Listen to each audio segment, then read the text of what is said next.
Hi everyone. So, a lot of you may know me as normally having a music channel, but I've always wanted to talk more about being autistic since I am autistic. And it's really hard to start talking about, like to just jump in without having a specific topic.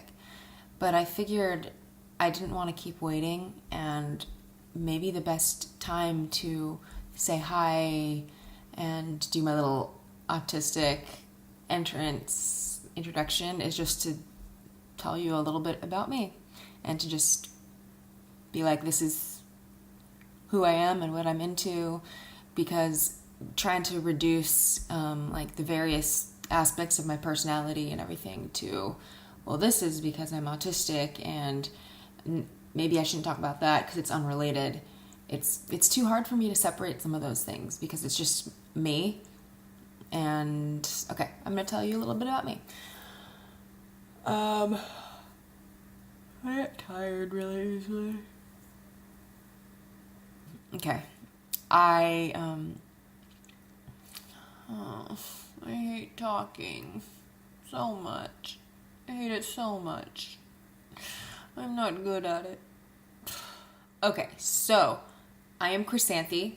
That is how you pronounce it. It's not chrysanth, or chrysantha, or chrysanth. But in Greek, it's chrysanthi. So if you can say it with a Greek accent, and preferably if you're Greek, you can call me that. But otherwise, please just call me Chrysanthi. Please, please. Don't call me Chrissy. Please. Don't call me Chrissy. You can call me Xanthi for short. I play violin. I compose. I sing, songwrite. I'm a musician. I sometimes carry my violin around with me in public spaces because it actually makes me feel a little bit safer. It makes me feel more equipped to talk to people. I don't really know what I would do without music, and I don't want to sound cheesy, but without music I would have like no means of communication, so it's pretty important. I wasn't diagnosed until I was an adult, which is pretty weird and not very fun, because not only is it like finally you have some validation for a bunch of stuff in the past, and finally you have like an explanation for things, but also it came so late. Like, why did it come so, and it makes it awkward to get services sometimes. It's more awkward to like grow into it, especially to tell people who already knew you before they knew you were autistic. It's like having to come out to people who knew you as a baby. And that includes some family members, childhood friends and stuff.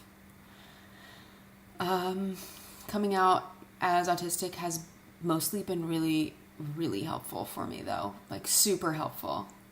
And I don't just mean in terms of reactions, because I have gotten a lot of really kind reactions from friends who knew me when we were kids, saying and said, either sorry for certain things or like I had no idea this or whatnot.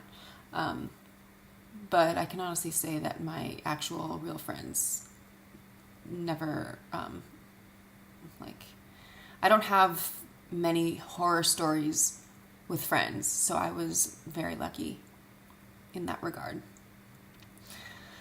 I did do very awkward things as a kid, though. Like, in 4th grade, I would walk around the lunch playground, lunch area, and I would ask everyone. I would walk around with my little crew of like 3 or 4 friends. And since I was the picky one, I guess I was the one leading this expedition. I would ask everyone what they had in their lunch, and I would say, does anyone here have chicken, fish, or shrimp? Nope, that's wrong. I didn't say chicken. I said, does anyone here have tuna, fish, or seafood? No. Damn it. Why do I keep... Tuna, fish, or shrimp. That's what it was. Does anyone have tuna, fish, or shrimp? And sometimes I would say, does anyone here have tuna, comma, fish, comma, or shrimp? Because I didn't want them to think I was saying tuna fish. I was saying it to mean different things. I was saying tuna to mean like synonymous with those sun-kissed type cans. That's what I meant. And then fish would just be any other way. But those tuna cans, I just wanted to make sure that they understood that that counted too. So I made sure to, I understand that the categorization of those three doesn't quite make sense, but it was a functional categorization. So anyway, if anyone in that group had any of those items, even if I really liked them, I'd say we can't sit here. I was in a little autistic mean girl who couldn't eat my lunch if I smelled a whiff of anything unpleasant. At home, I actually would not eat dinner if my family had any of those things, or even if they were prepping any fish in the house or like had leftovers, even if they weren't eating it. Like if I could smell fish, I was not eating. I couldn't. It made me want to throw up. I'll probably talk more about some of the challenges in future videos, but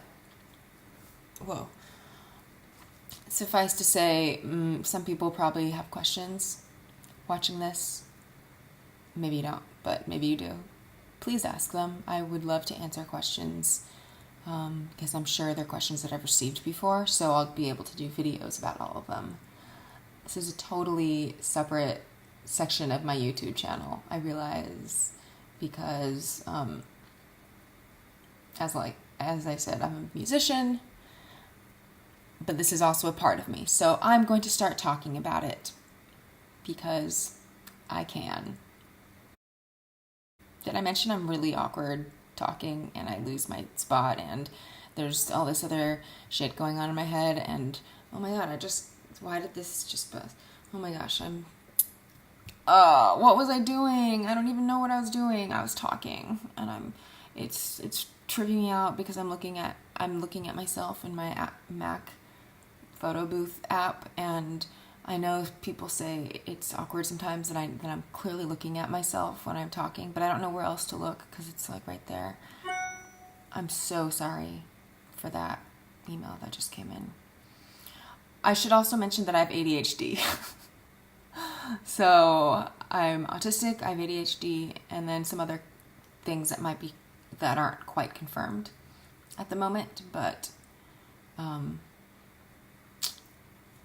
it's a lot of fun. I know I would come off as probably more talky than maybe some of your stereotypes have been regarding autistic people. And to that I say a lot of things. One is a lot of the reason I didn't get diagnosed until I was an adult is because people who aren't little boys, the classic autism case, are under the radar. So that means girls, gender non-conforming people tend not to exhibit the same signs as boys with autism growing up. It's just how it is. So a lot of medical literature always preferences, white people or men or like cis people and straight people, etc. So it's great that now more women and genderqueer people and etc. are getting diagnosed and finding community and self-diagnosing even. Oh my god, there's so many sounds going off in my apartment. Like the fridge just started and I know my computer fan is starting to hum. Okay. I think I need to cut this short because I'm doing that thing where I'm just like gonna start noticing things and naming things about the environment that no one cares about. And this is what it's like being autistic, by the way, is like you try to pay attention. I'll try to pay attention to someone or in class or something, and I'm not trying to be rude, but it's like I will notice all of the environmental things that are bothering me, and it will make me not be able to pay attention to you. Whether it's a fish smell and I can't do anything else, or it's right now my refrigerator is doing a little hum and I can't even remember what I was talking about. I'm sort of like, don't know what to do. There's too much happening, and I feel something happening in my ribs, and now there's an itch on my, this is what it's like. Okay. I'm going to, for real, end this now. Thank God I have this to speak for me sometimes, or like all the time. Thank you for watching this video. I look forward to doing more. If you enjoyed this video and would like to support future content, I'd be so honored if you checked out my Patreon page. The links are below, and special thank you to all the people who are already supporting me on there. Thank you.